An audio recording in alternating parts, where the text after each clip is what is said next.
90 Day. Statler wonders, what's the point? With Dempsey after Underwhelming, I Love You, and Move in Rejection. Despite reciprocating Dempsey's I Love You, Statler still felt her girlfriend was moving too fast, which she proposed them moving in together. Questioning if she could really trust her, Statler was left feeling unsure of her relationship with Dempsey on Sunday night's 90 Day Fiancé. Before the 90 days, the episode started with the couple enjoying a romantic bonfire to celebrate their first Valentine's Day. Statler was eager to talk about their future together, though she was nervous Dempsey might not feel the same way. Statler spoiled Dempsey by giving her handmade mushroom earrings, which she brought all the way from Texas. Dempsey confessed to producers that, although Statler makes her feel special, her partner can also be intense, which worries her. My feelings for you have increased, Statler told her. I wasn't expecting things to go this well. They were going really well over text and video chat, and then in person, I just expected you to, not be as amazing as you are. And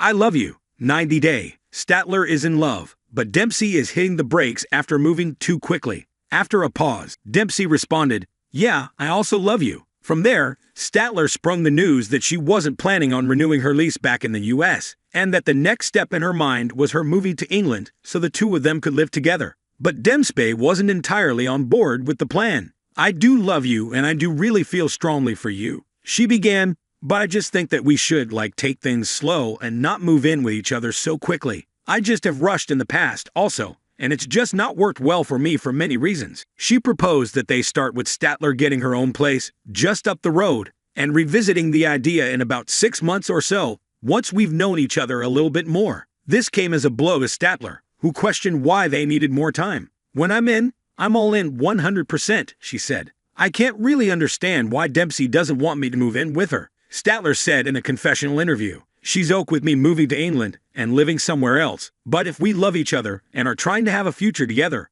why would I move to another country to live in a place that's not with the person that I'm dating? It doesn't make any sense." 90 Day. Statler reveals she's cheated and Dempsey tries to expel bad vibes by saving her. Down there, Dempsey told Statler she felt they still had a lot to learn about each other, including how she didn't know until recently that Statler had cheated in the past up until the other day as an example. They also got into a disagreement when Statler admitted that she'd spoken to her ex the month before, leading Dempsey to feel a little bit sick. "I'm thinking of all the things that's happened in this time," Dempsey said in an interview. "Finding out she cheated, finding out she's been speaking to her ex. I feel like I don't even know her as well as I thought I did. I'm not so sure I could trust Statler," she added. "And without trust, what's the point? Never miss a story. Sign up for People's free daily newsletter to stay up to date on the best of what POPLE has to offer, from juicy celebrity news to compelling human interest stories." 90 Day Fiancé. Before the 90 Days airs on Sundays at 8 p.m. ET on TLC, Christian and Cleo faced another hurdle in their relationship on 90 Day Fiancé.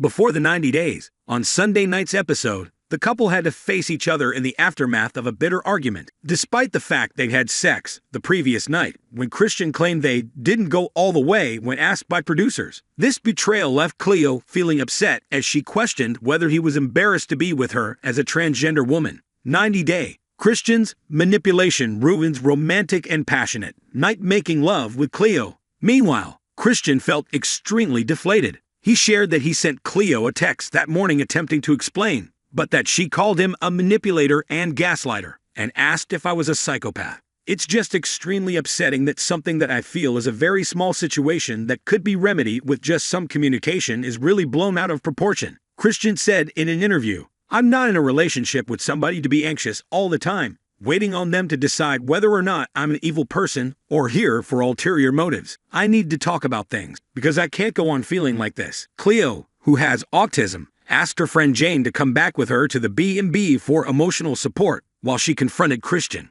As Jane sat next to her, she told Christian she was struggling to understand where he stood.